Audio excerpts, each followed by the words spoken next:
Okay, so let's jump right in.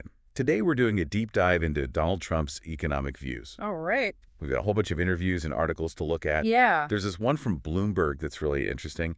It's where he kind of lays out his economic plan. Uh-huh. So let's try to figure out what his main ideas are, what they could mean if they actually happened, Yeah. and how all of this fits into, the bigger economic picture.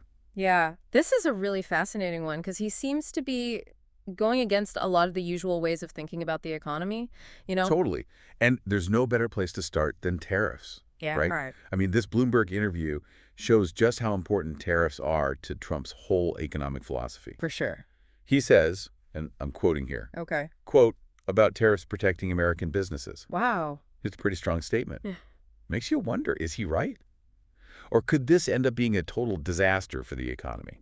Well, economists have been arguing about tariffs for ages. The basic idea is pretty simple. You protect industries in your own country by making stuff from other countries more expensive. Right. And sometimes it works. Think about the early days of the American car industry. Tariffs helped protect those companies when they were just starting out from competition from bigger European companies. Interesting. But tariffs can also cause trade wars, like what happened in the 1930s. And that actually made the Great Depression worse. Oh, wow. And let's not forget, tariffs can also mean that people end up paying more for stuff. Right. So it's not as simple yes or no on tariffs. Yeah, exactly. It's about really understanding all the details and what could happen. Yeah. What's interesting is how this all connects to immigration, which Trump talks about a lot too. Oh, yeah. He really ties these two issues together. He does. And it's a complicated relationship. Yeah. He says that immigration can make wages go down and put a strain on things like welfare and Social Security. And there is some research to back that up, especially in industries where you have a lot of immigrant workers who aren't highly skilled. I see. But there are also studies showing that immigrants actually help the economy grow. They fill jobs that are empty, start new businesses, and bring in new ideas. Like there's this study by the National Academies of Sciences that found that immigration is generally positive for the U.S. economy. Okay.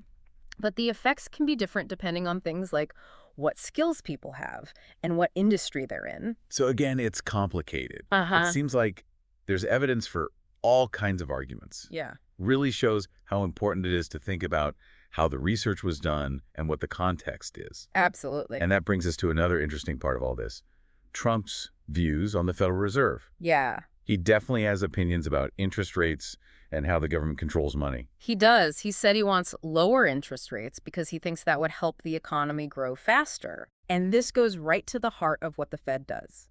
They're trying to keep inflation and unemployment under control. But those two things are often pulling in opposite directions. How so? Well, lower interest rates can encourage people to borrow and spend money, which is good for growth, Right. but it can also make inflation worse. It seems like Trump is more focused on growth, even if it means higher inflation. It's like he's betting that the economy will grow so fast that it won't matter if inflation goes up a bit. Yeah. And that makes it really hard to predict what would happen with the Fed if Trump was in charge. I bet.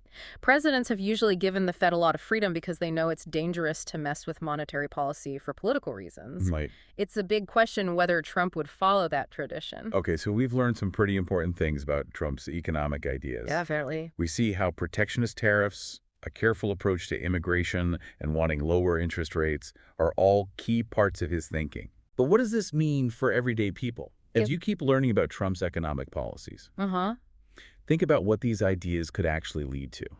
Would tariffs really bring back factory jobs, or would they just make everything more expensive? Could stricter immigration rules actually slow down innovation and economic growth? And how would Trump's ideas about the Fed affect things like mortgage rates and how much the dollar is worth?